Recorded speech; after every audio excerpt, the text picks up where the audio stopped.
The Devonian was a time of desert landmass, but also a time of land colonisation by vertebrates. Early tetrapod trackways have been fossilised, with some in situ.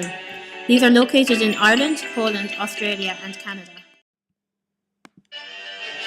Ireland during the Devonian was located close to the equator and had just undergone an orogeny between the Laurentia and Avalonia in the Silurian.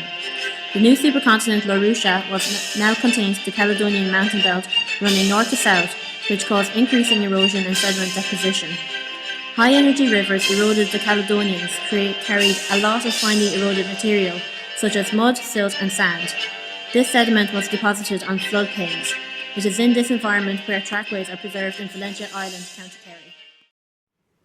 The oldest trackways are found in Australia, but however, these are no longer in their original setting and cannot be used as scientific evidence.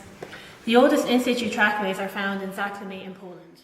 Zaklemy is abundant in desiccation cracks and raindrop impressions, suggesting that this area was an environment of shallow marine, tidal, or perhaps lagoonal.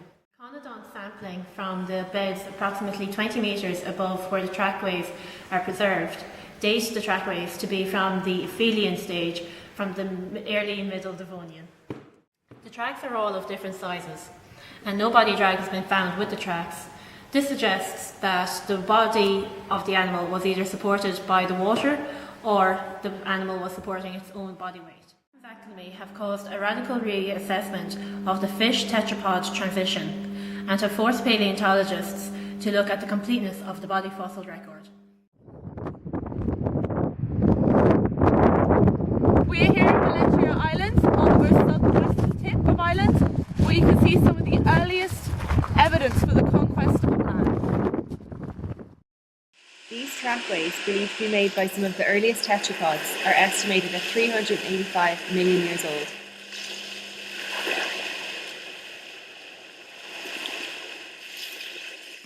The initial environment of deposition was deltaic, with alternating limestone and rippled, fine-grained sandstone beds. The sediment was soft and silty, flood deposits of fine-grained sediment. Influx of further sediment buried the surface before it washed away the traces or dried out. This ichnofacies shows a sequence of approximately 150 prints meandering across a surface measured 7 metres by 10 metres. The prints are concave in shape, and they show a creature walking on 4 limbs, indicating a major evolutionary shift. To interpret what this creature looked like, we have to examine the evidence. The initial footprints have been somewhat deformed during their preservation. This occurred during the Variscan orogeny due to pressure solution cleavage. Work was carried out by Stossel in 1995 to try remove the effects of this pressure solution cleavage in an effort to understand the creature which made these footprints better. The creation of these fossils is split into 2 different theories.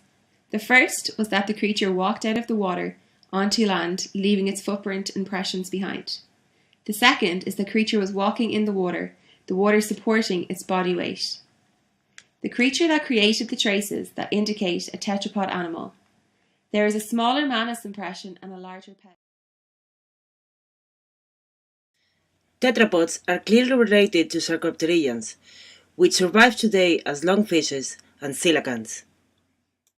The most likely sister group of tetrapods is a lineage of the late Devonian Australopithecines called the Elpistostegidae, including the general panderichthys. Elpistostegids were more derived than Australopithecines for shallow water life, as their eyes were positioned on top of their head in a crocodile fashion, had lost their dorsal and anal fins, and greatly reduced their tail fin. Their snouts were long, very much like the condition in the earliest tetrapods. Tiktaalik is the missing link between the earliest tetrapods and the Elpistostegids. It is found in the early late Devonian, 385 million years ago. The most tetrapod-like feature was the loss of the bony operculum, which means that Tiktaalik would have been able to raise its head above its body. The ribs were large and overlapping, like those of many early tetrapods, and the pectoral fin had developed shorter girdle-like elements, suggesting that Tiktaalik could support its body at least partway out of the water.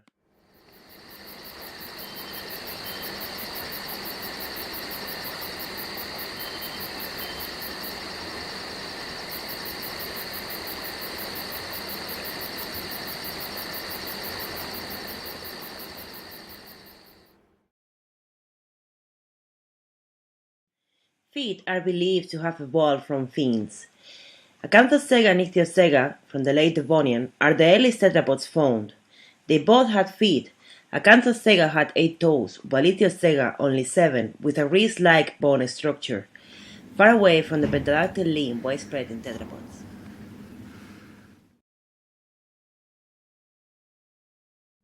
The answer is better bet for survival.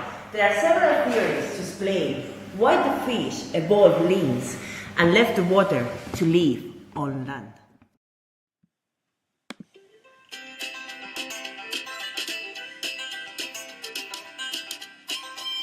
The evolution of strong, low-slung love fins probably helped them to hunt small prey in shallow water by pulling their bodies over and through mud banks.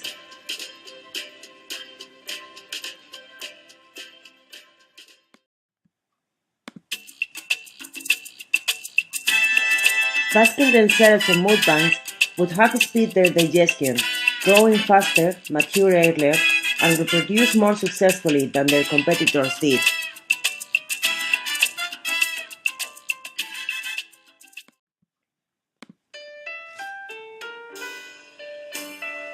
Through short trips on land, they could have been able to find the small, warm pools, lagoons, ponds, and sheltered backwaters nearby to spawn in. This would have given better chance of survival for the hatchings, with fewer predators around and a rich food supply from small invertebrates living in these places.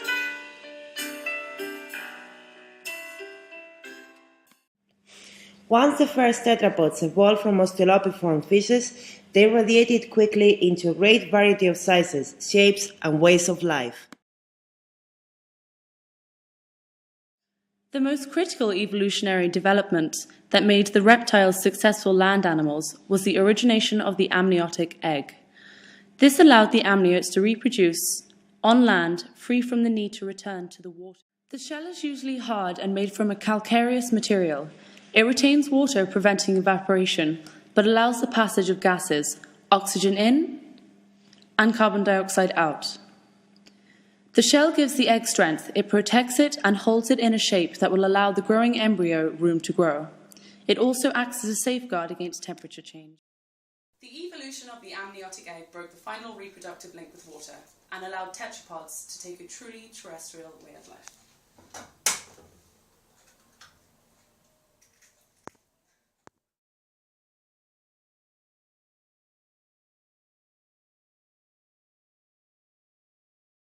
Islands on the southwesterly tip of Ireland, where you can see some of the earliest evidence of